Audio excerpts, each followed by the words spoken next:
지도 위에서 한 국가의 공군력이 순식간에 증발하는 순간을 목격하고 계십니다. 오늘 우리가 다룰 이야기는 단순히 적의 기지를 폭격했다는 소식이 아닙니다. 러시아가 크림반도 사수를 위해 구축한 최강의 요새 잔코이 비행장의 심장부이자 뇌라고 불리는 관제탑이 한순간에 소멸된 안보 대참사에 대한 기록입니다. 수백억 원의 전투기와 헬기들이 날개도 펴지 못한 채 고철 더미가 되고 푸틴의 남부 전선 물류 동력이 끊겨버린 현상. 오늘 이 영상을 끝까지 보신다면 왜 관제탑 하나가 사라진 것이 전쟁 전체의 판도를 뒤흔드는 결정적 일격인지, 그리고 이 일촉즉발의 상황이 우리 안보와 경제에 던지는 경고는 무엇인지 그 잔혹한 진실을 완벽하게 이해하시게 될 것입니다.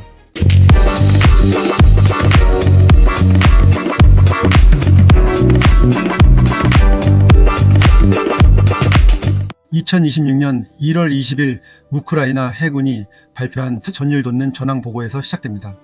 우크라이나의 신설 정예부대인 제426 무인항공 시스템 연대가 크림반도 북부의 전략적 요충지인 잔코이 비행장을 습격했습니다. 그들의 목표는 거대한 경납고나 기름창고가 아니었습니다.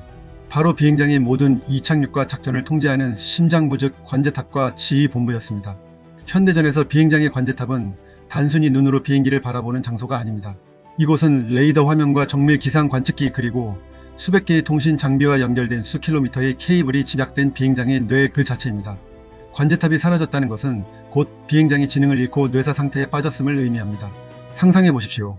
보이지 않는 유령 드론들이 밤하늘을 가르고 관제탑의 유리창을 뚫고 들어가 내부의 정밀 기판들을 순식간에 기화시켜버리는 장면을 말입니다. 관제탑이 무너지는 순간 잔코이 비행장에 주둔하던 러시아 제27 혼성항공사단 소속 제39 헬기 연대의 운명은 그 자리에서 정지되었습니다. 이곳에는 미8과 미35M 그리고 미28과 악명 높은 카이52 엘리게이터 헬기들이 집결해 있었습니다. 하지만 뇌를 잃은 거인처럼 이 강력한 무기들은 이제 활주로 위에서 단 한 걸음도 떼지 못하는 신세가 되었습니다. 조종사들은 콕핏에 앉아 엔진을 가동할 수는 있지만 어디로 날아야 할지, 어떤 고도를 유지해야 할지, 그리고 적의 위협이 어디에 있는지 알려줄 안내자를 잃었습니다. 군사 전문가들은 이번 타격을 소프트웨어적 전멸이라고 부릅니다. 관제탑은 비행 중인 기체들에게 안전한 간격을 지시하고 이착륙의 우선순위를 정하며 모든 전투 임무를 실시간으로 코디네이팅하는 역할을 수행합니다. 이 기능이 마비되면 러시아군은 급히 이동식 관제 장비를 가져와야 하지만 그것은 임시 방편에 불과합니다. 정지된 관제탑이 가진 광범위한 레이더 통합 능력과 수백 명의 기술자가 수주간 매달려야 하는 복잡한 시스템 복구를 전쟁터 한복판에서 수행하기란 사실상 불가능에 가깝습니다. 우크라이나는 적의 칼을 꺾는 대신 그 칼을 휘두르는 팔의 신경망을 끊어버린 것입니다. 이것이 바로 우리가 현대전에서 주목해야 할 가장 영리하고도 잔인한 전술입니다. 잔코이 비행장은 단순히 전투기들이 쉬어가는 기지가 아닙니다. 이곳은 헤르손과 자포리자 전선으로 향하는 러시아의 가장 중요한 공중 물류 허브이자 병참 기지입니다. 수-25 공격기들이 이곳에서 발진해 우크라이나 최전방의 참호들을 정밀 타격해왔고 거대한 군용 수송기들이 쉴 새 없이 러시아 본토에 보급품을 쏟아내던 곳입니다. 이제 이 모든 공중 동맥이 차단되었습니다. 러시아 남부군구의 공중방어망과 보급선에 거대한 싱크홀이 생긴 셈입니다. 2024년 4월 아타킴스 미사일로 S-400 방공망을 잃었던 러시아는 이제 관제 시스템까지 통제로 잃으며 크림반도 사수의 사활을 걸어야 할 처지에 놓였습니다. 비행장에서 관제탑이 차지하는 위상은 절대적입니다. 단순히 비행기의 이착륙을 돕는 것을 넘어 적의 공격을 감지하고 아군 기체의 회피 경로를 지시하는 생존 시스템의 중추이기 때문입니다. 관제탑이 소멸했다는 것은 해당 비행장의 레이더망이 완전히 먹통이 되었음을 뜻합니다. 지상의 조종사들은 이제 눈을 감고 비행기를 모는 것과 같은 극도의 공포를 느끼게 됩니다. 러시아가 자랑하던 최첨단 전지형 차량이나 탱크들도 공중 지원의 우산 없이는 우크라이나의 드론 사냥감이 될 수밖에 없습니다. 잔코이의 마비는 곧 남부전선 러시아 지상군의 괴멸 시나리오로 이어지는 결정적인 서막입니다. 이 사건의 배후에 있는 제426 무인항공 시스템 연대를 보십시오. 이들은 어제의 목표보다 더 먼 곳을 바라보고 있으며 불가능하다고 여겨졌던 철통 방어막을 뚫어내고 있습니다. 우크라이나 해군의 텔레그램 채널은 단호하게 말합니다. 가장 잘 보호된 비행장의 심장부에 도달했다면 남은 곳들도 무사하지 못할 것이라고 말입니다. 이것은 단순한 군사적 성과를 넘어 러시아군 지휘부의 자존심을 박살내고 승조원들에게는 보이지 않는 죽음에 대한 공포를 심어주는 고도의 심리전입니다. 기술이 무력을 압도하고 지혜가 물량을 이기는 순간을 우리는 지금 목격하고 있습니다. 그런데 전선에서의 포성보다 더 잔혹한 전쟁이 또 다른 곳에서 벌어지고 있습니다. 바로 에너지 안보 전쟁입니다. 러시아는 영하 14도까지 떨어진 우크라이나의 가혹한 혹한을 인질로 삼아 민간인들의 생존을 정조준하고 있습니다. 수천 채의 아파트가 난방과 물 공급이 끊긴 채 거대한 얼음 무덤으로 변해가고 있습니다. 푸틴은 추위를 무기로 우크라이나 국민의 저항 의지를 얼려버리려 하고 있습니다. 이는 현대 문명사회에서 용납될 수 없는 전쟁 범죄이자 약자들을 향한 비겁한 폭력입니다. 하지만 이 절망적인 어둠 속에서 전 세계는 놀라운 반전의 드라마를 써내려가고 있습니다. 아제르바이잔이라는 나라의 행보를 주목해 보십시오. 러시아와 오랫동안 에너지 동맹을 맺고 긴밀한 협력을 이어온 이 나라가 우크라이나를 향해 100만 달러 규모의 에너지 복구 장비를 전격 지원했습니다. 거대한 변압기 5대와 고성능 발전기 11대 그리고 붕괴된 이 인프라를 다시 이을 수 킬로미터의 특수 케이블이 담긴 2200톤의 구호 물자가 우크라이나의 심장을 향해 달리고 있습니다. 이는 단순한 인도적 차원의 지원을 넘어 푸틴의 영향력권 아래 있던 국가들이 하나둘씩 그의 곁을 떠나 서방의 가치체계로 이동하고 있다는 지정학적 배신이자 강력한 신호입니다.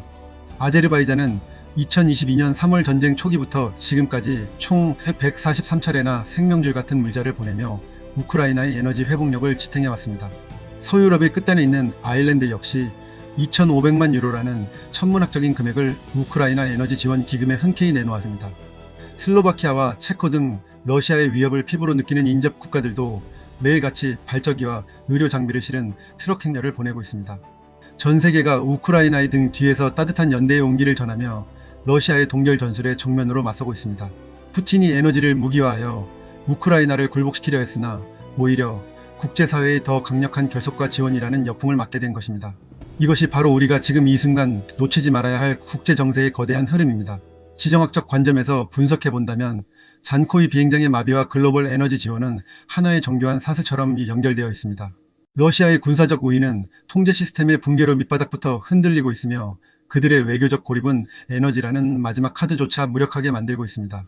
미국의 새로운 행정부 등장으로 인해 국제정치의 파도가 요동치고 있음에도 불구하고 우방국들이 보여주는 이 단단한 결집력은 푸틴에게는 세상에서 가장 공포스러운 시나리오가 될 것입니다. 우크라이나의 첨단 드론 기술이 러시아의 뇌를 정확히 타격하고 우방국의 자본과 기술이 우크라이나의 심장을 다시 뛰게 만드는 이 대역 전극의 진실을 보십시오. 대한민국에게 이것은 안보의 정석을 통째로 다시 쓰게 만드는 충격적인 사건입니다. 웅장한 관제탑 하나가 날아갔을 뿐인데 수조원 가치의 공중전력이 순식간에 마비되는 현실을 목격하며 우리는 우리 자신의 비행장과 국가 핵심 인프라의 보안 체계를 얼마나 철저히 관리하고 있는지 뼈저리게 되돌아봐야 합니다. 특히 무인기 기술의 비약적인 발전은 우리가 믿어왔던 전통적인 방공망의 한계를 적나라하게 드러내고 있습니다. 또한 에너지 수급의 다변화가 단순히 경제적 문제가 아니라 국가의 생존을 결정짓는 안보의 최후 보루라는 사실을 다시 한번 절감하게 됩니다. 동유럽의 혹한과 크림반도의 거대한 폭발음은 결코 강 건너 남의 나라 이야기가 아닙니다. 그것은 곧 우리의 생존 전략과 직결되는 실존적인 문제입니다. 러시아의 비인도적인 공격으로 키이우의 수천 가구가 어둠과 추위 속에 갇혀 고통받고 있지만 우크라이나 외무장관 안드레 시비가는 전 세계를 향해 단호하게 외치고 있습니다. 전쟁 범죄자 푸틴이 여성과 아이들 그리고 힘없는 노인들을 상대로 대량 학살 전쟁을 이어가고 있지만 우크라이나의 저항 정신은 결코 꺾이지 않을 것이라고 말입니다.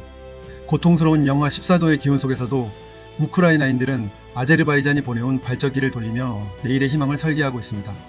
그들의 불굴의 의지가 잔코이 비행장의 관제탑을 정밀 타격할 수 있었던 보이지 않는 원동력이 되었음을 우리는 가슴 깊이 새겨야 합니다. 이제 결론을 내려보겠습니다. 잔코이 뇌사 대참사는 현대 전쟁의 패러다임이 단순한 물리적 파괴를 넘어 시스템의 마비와 통제권의 박탈로 이동했음을 상징하는 역사적 사건입니다. 푸틴이 그토록 자랑하던 최첨단 무기들도 통제 시스템이라는 소프트웨어가 사라지는 순간 차가운 쇳덩이에 불과하다는 사실이 만천하에 증명되었습니다. 자연의 거대한 폭설이 캄차카를 가뒀다면 우크라이나의 정밀 기술은 러시아의 공군력을 잔코이에 가뒀습니다. 이것은 단순한 군사적 승리를 넘어 기술이 자본을 이기고 지혜가 무력을 압도하며 연대가 폭력을 잠재우는 새로운 시대의 서막입니다. 과연 러시아는 이 뇌사 상태를 딛고 다시 일어설 수 있을까요? 아니면 이번 잔코이 폭격이 크림반도 탈환과 러시아 제국의 몰락을 알리는 거대한 전환점이 될까요? 역사는 지금 우리 눈앞에서 가장 잔혹하면서도 정교한 반격의 기록을 써내려가고 있습니다. 2026년의 이 대격변은 우리에게 본질적인 질문을 던지고 있습니다. 국가를 지탱하는 진정한 힘은 거대한 무기체계에서 나오는가 아니면 이를 통제하는 지능적인 시스템과 굳건한 국제적 연대에서 나오는가 말입니다. 푸틴의 권위가 모래성처럼 무너진 잔코이의 하늘 아래에서 새로운 세계 질서의 씨앗이 싹트고 있습니다. 오늘 전해드린 소식은 여기까지입니다. 크림반도의 심장이 멈추고 에너지 전쟁의 뜨거운 불꽃이 튀는 그날의 기록 여러분은 어떻게 보셨습니까? 압도적인 무력 앞에 무너질 시스템의 민낯에서 우리는 무엇을 준비하고 어떤 교훈을 얻어야 할까요? 단순히 뉴스의 한 장면으로 넘길 일이 아닙니다. 잔코이의 폭발은 곧 우리 안보의 경보음이자 우리가 가야 할 길을 알려주는 나침반입니다. 댓글을 통해 여러분의 날카로운 분석과 소중한 의견을 남겨주시기 바랍니다. 저는 더 깊이 있고 냉철한 팩트로 다시 돌아오겠습니다. 지금까지 전략 시사 분석가 K팩트였습니다. 구독과 좋아요는 진실을 추적하는 가장 강력한 힘이 됩니다. 시청해주셔서 감사합니다.